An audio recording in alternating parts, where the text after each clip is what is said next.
A gente já aceita o que o mundo fala, os rótulos que as pessoas colocam. E aí eu quero trazer para a nossa realidade. Às vezes, pelo seu estilo, pelo jeito que você fala, pelo seu sotaque, pela forma como você se posiciona, pelo o tom da sua voz, alguém chega para você e rotula isso. Que você não tem oportunidade porque você fala demais, porque não se veste bem, porque você tem uma aparência que não é o que todo mundo gostaria que você tivesse, ou porque você é uma mãe solteira, porque você tem filhos, rótulos, ou porque você tem um jeito de se posicionar, ou porque você mora em tal lugar, você veio de tal lugar, não importa. A gente recebe o tempo inteiro rótulos na nossa vida e a gente acredita. E a gente acha que através daquilo que foi nos dito ou que a sociedade fala, a gente não é capaz de dar um próximo passo e se envolver com pessoas que são muito diferentes de nós. E a gente acha que realmente a gente tem que conviver com quem é da nossa bolha e quem é de outra bolha tem que conviver com outras pessoas e a gente não se permite conhecer pessoas novas, ver que existe em determinados lugares, ambientes e pessoas oportunidades que a gente pode aproveitar. E ela estava diante de ninguém menos que Jesus. E o fato dela saber que ela era uma samaritana e que os judeus não se conversavam, mas aquele homem estava conversando com ela, ela pensou: eu vou devolver na mesma moeda para ele. Se eles não falam com a gente, que somos samaritanos, por que eu vou falar com ele? Então, quando ele faz uma gentileza de perguntar, de pedir para ela uma água, ela fala: por que você pede para mim? Você é judeu, você não fala comigo. Só que ele estava falando com ela. E a gente tem essa rápida resposta quando a gente entende que o outro é diferente de nós. Quando a gente entende que aquilo que eu estou vendo diante dos meus olhos, um dia me recusou. E a gente trata todo mundo que um dia me recusou como alguém que merece essa mesma resposta. Se eu fui pela terceira vez, tive um relacionamento tóxico, eu acabo acreditando que todos os relacionamentos que aparecem na minha vida vão ser tóxicos. Eu não dou mais chance para alguém. Eu rotulo que todos os homens ou todas as mulheres não prestam, não valem nada. Todos mentem, todos maltratam, e aí eu acabo rotulando. E quando chega alguém puro, com o coração entregue para falar comigo, eu já respondo com agressividade, eu já não quero falar, eu já digo: você já vem com esse papinho também? E a pessoa já nem sabe do que você está falando. Então, a primeira grande sabedoria aqui dessa passagem é essa resistência e esses preconceitos que a gente precisa quebrar, que a gente precisa tirar do nosso coração. A gente precisa responder com gentileza quando alguém chega com gentileza, o bom dia que alguém dá. E a gente tem que parar de reclamar, porque a reclamação, ela faz você enxergar só o problema. Vocês viram que quando ele fala com ela, ele pede água e ela já devolve. Mas você não é judeu? O judeu não fala com o samaritano. Eu não sei por que você está me pedindo. Ela não consegue enxergar a coisa boa aqui. Ela só enxerga a coisa ruim. Ela está tão tomada da negatividade, da coisa ruim, que olha como é que ela devolve para ele. O Senhor não tem como tirar água daqui. O poço é muito fundo.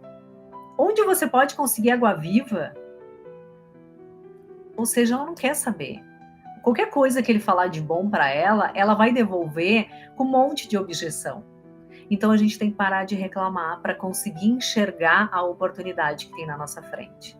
E muitas vezes a gente está buscando aprovação em outros lugares, quando na verdade Deus está na nossa frente, mostrando a oportunidade que a gente tem e a gente não quer enxergar. Por quê? Porque a gente só reclama. E quando você reclama, você não enxerga a coisa boa, você só enxerga a coisa ruim. Mesmo que alguém esteja escancarando assim para você: olha, eu tenho aqui um milagre na sua frente para acontecer, basta você acreditar. Ainda assim você vai dizer: vou acreditar no quê? Eu venho aqui todos os dias, nada acontece. Você não enxerga o que está diante dos seus olhos. Então, parar de reclamar é algo precioso, gente. Vocês não fazem ideia. É só você olhar para a vida de quem vive reclamando. A pessoa que vive reclamando, ela não vai enxergar que se tem um dia maravilhoso, ela não vai enxergar. Ela vai dizer que aquele dia maravilhoso tá quente, tá calor e que aquilo tá prejudicando porque todo mundo resolve sair para a rua no dia que tá bonito. Ela reclama de tudo, ela não enxerga coisa boa. Então a reclamação faz você se distanciar da solução que você precisa. Faz você se distanciar de quem você é. Faz você se distanciar da sua essência. Faz você se distanciar de Deus. Porque a solução é Deus apresentando para você. E quando você não enxerga a solução, você não enxerga Deus. Olha só o que diz lá no verso 13, quando Jesus responde: quem beber dessa água vai ter sede outra vez. Mas quem beber da água que eu lhe der, nunca mais terá sede. Ao contrário, a água que eu lhe der se tornará nele uma fonte de água e jorrará para a vida eterna. Essa mulher, gente, ela buscava água todos os dias dessa fonte, desse poço lá. Todos os dias ela ia lá buscar. Sempre com essa energia, com esse rancor, com essa dor da vida dela. Todos os dias ela ia lá. Então, às vezes, a gente está buscando a fonte no mesmo lugar todos os dias, achando que a gente vai ter a vida diferente, buscando a mesma coisa no mesmo lugar todos os dias. Sabe quando que você vai buscar um novo na sua vida, vivendo as mesmas coisas todos os dias? Nunca. A fonte que ela busca é a mesma todos os dias, ou seja, vai dar sede nela todos os dias. Todos os dias ela vai ter que ir lá buscar. Porque ela não vai se satisfazer. Não tem nada de novo ali. Agora, quando a gente busca em Deus, Deus nos mostra que Ele é uma fonte inesgotável. Que nele a gente tem uma fonte abundante. Que nele a gente vai conseguir enxergar que existem outras fontes, outros poços para ir lá buscar água. Tem outras oportunidades, muito melhores, e que vai trazer novas oportunidades, novos caminhos. Então, qual a fonte a gente está buscando inspiração na nossa vida? Quando a gente entra na nossa rotina, e entendo, a rotina é uma coisa boa, mas quando a gente olha para a rotina de uma forma diferente, a gente consegue ver que aquilo, naquele lugar que eu estou há mais de 3 anos e que eu já aprendi o meu melhor, eu já evoluí, mas eu parei de evoluir, eu preciso parar e analisar que eu tenho que buscar outros lugares. Eu preciso estar com outras fontes que vão me trazer outra vida, outra disposição, um outro olhar. Essa mulher, ela também buscava o valor dela em alguém. Ela buscava ser valorizada sempre no outro. Tanto que ela já estava no 6º homem. Ela teve 5, o 6º que ela estava não era marido dela. E ela buscava essas migalhas, ela buscava ser valorizada, ser reconhecida, sempre em outra pessoa. Por isso que ela já estava no 6º. Só que o que Deus estava dizendo para ela, que ela já estava no 6º homem e que ele não valorizava ela, não valorizava tanto, que ela não era nem mulher desse homem. Ele não era marido dela. Mas que o 7º homem que estava na frente dela, ele era a perfeição. E 7 na Bíblia significa perfeição.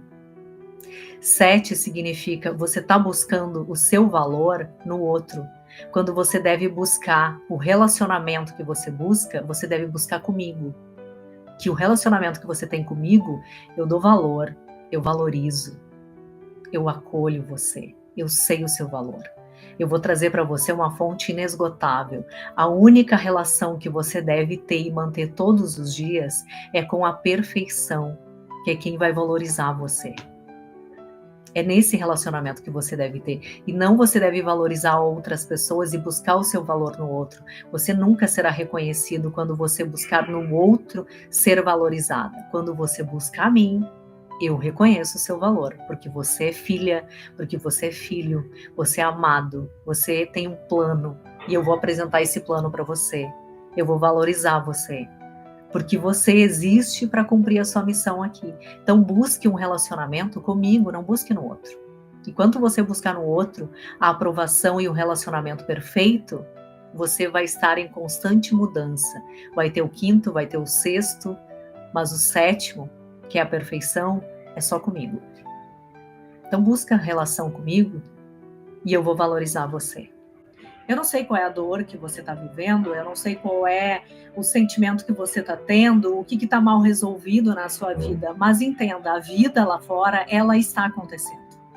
Lá fora está acontecendo uma obra aqui perto do meu prédio, está construindo um edifício, tem gente que está sendo promovida, tem gente que está casando, tem gente que está fazendo aniversário, tem gente que está comemorando, tem gente que está saindo de viagem, tem gente que está passeando nesse momento, e tem gente que está sofrendo, tem gente que está no leito de hospital, e tem gente que está recebendo um diagnóstico nesse momento, tem gente que está sendo traído nesse momento. O que eu quero dizer é que a vida, ela está acontecendo. Para você que está feliz ou você que está triste, a vida está acontecendo. Para você que está vivendo a glória ou vivendo o pior momento da sua vida, a vida está acontecendo e ela vai ser assim sempre. E aí eu refleti muito sobre essa passagem e fiquei pensando assim, não importa o momento, né, o quanto você esteja sofrendo ou o que você esteja passando na sua vida, ou por mais que você busque os melhores médicos ou os melhores profissionais, ou converse com alguém para ajudar você a sair de alguma crise, existe algo muito maior que a gente não pode deixar de ter na nossa vida nunca, que é a nossa fé.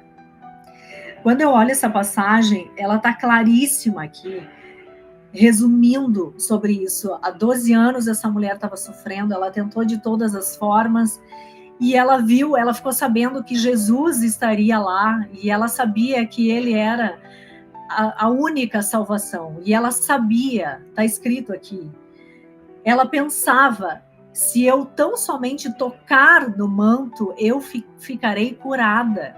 Ela sabia. Então ela saiu para a rua, ela saiu no meio da multidão, ela foi atrás dele, e ela sabia que ela estava tão impura que ela não teve a coragem de se aproximar dele e pedir para ele curar ela. Ela só sabia que com a fé dela, ela confiava tanto, ela acreditava tanto que só ele era capaz de curar, que ela sabia que só de tocar no manto dele, ela seria curada. Que ela não precisava pedir para ele, ela só precisava se aproximar e tocar nele, porque a fé dela já era gigante o suficiente, que só de tocar ela seria curada. Então e aí eu quero refletir muito sobre isso, assim, sobre qual sofrimento está invadindo o seu corpo hoje, a sua mente, qual é o problema que você está vivendo, a sua dor.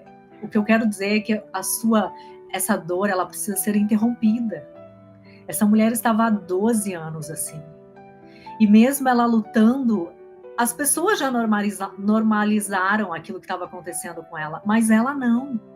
Ela só estava esperando uma oportunidade de se aproximar de quem ela sabia que tinha poder, porque está escrito aqui que quando ela tocou no manto de Jesus, saiu dele poder. E imediatamente, está escrito aqui, imediatamente cessou a sua hemorragia e ela sentiu em seu corpo que estava livre do sofrimento. Então não normalize o sofrimento que você está tendo. Não normalize a dor que você está sentindo. Não normalize alguém diminuir você o tempo inteiro. Não normalize você conviver trabalhando, trocando seu tempo por dinheiro só para pagar suas contas e você não sabe o que vai acontecer no mês seguinte e não ache que isso é normal. Não normalize conviver e viver com uma ansiedade na sua vida, no seu corpo, perturbando a sua mente, o seu sono. Isso não é normal. Deus não quer isso para a nossa vida. E aí eu percebo que o milagre, ele está disponível para todos nós. Mas você só precisa acreditar que existe algo muito maior que é capaz de modificar esse cenário que você está vivendo. E Deus, ele pode até não responder você. Porque às vezes a gente tem a nossa fé, a gente tem as nossas orações, mas mesmo assim, a gente está vivendo um momento que parece que nada funciona, que nada resolve, que a gente está vivendo nesse fluxo e ele não sai dessa roda que ela está sempre no mesmo lugar, e ainda assim você questiona, meu Deus, mas eu estou sempre em oração, eu estou aqui fiel ao Senhor, eu estou fazendo a minha parte e parece que o Senhor não me responde. E uma das coisas que eu tenho aprendido muito, fique em silêncio durante as suas orações. Jesus, quando ele fica em silêncio durante as suas orações, na verdade o que ele está querendo de você, assim como ele também quer de mim, quando ele não responde e a gente acha que ele tem que responder, ele só quer que a gente aumente ainda mais a nossa fé, a ponto da gente tocar nele. Quando a gente conseguir tocar em Deus, quando a gente conseguir tocar em Jesus, a gente vai sentir o poder dele. O poder dele vai se manifestar na nossa vida. E talvez o que falta para a gente é não ficar esperando que ele sopre no nosso ouvido, que ele nos traga uma mensagem escrita ou explícita, que é ele respondendo. Na verdade, o que você precisa é confiar que mesmo no silêncio, depois das suas orações, mesmo ele não respondendo para você, a única coisa que ele quer é que você confie nele. Confie tanto a ponto de conseguir tocar no poder que ele tem. Quando você conseguir confiar a ponto de tocar em Jesus, sem ele precisar falar com você, ele vai derramar poder em você. E o poder de Jesus, ele cura, ele cessa esse sofrimento, essa dor. Ele abre caminhos, ele mostra a visão que você precisa, ele tira quem precisa sair da sua vida, ele resolve a dor que você está sentindo. Ele traz provisão para você, ele resolve um problema, não importa o tamanho, mas você precisa alcançar esse poder através da sua fé. E essa mulher mostra isso para todos nós. Ela só alcançou esse poder de Jesus porque ela tinha muita fé. Ela tinha certeza, está escrito isso. Ela pensava o tempo inteiro: se eu tão somente tocar em seu manto, ficarei curada.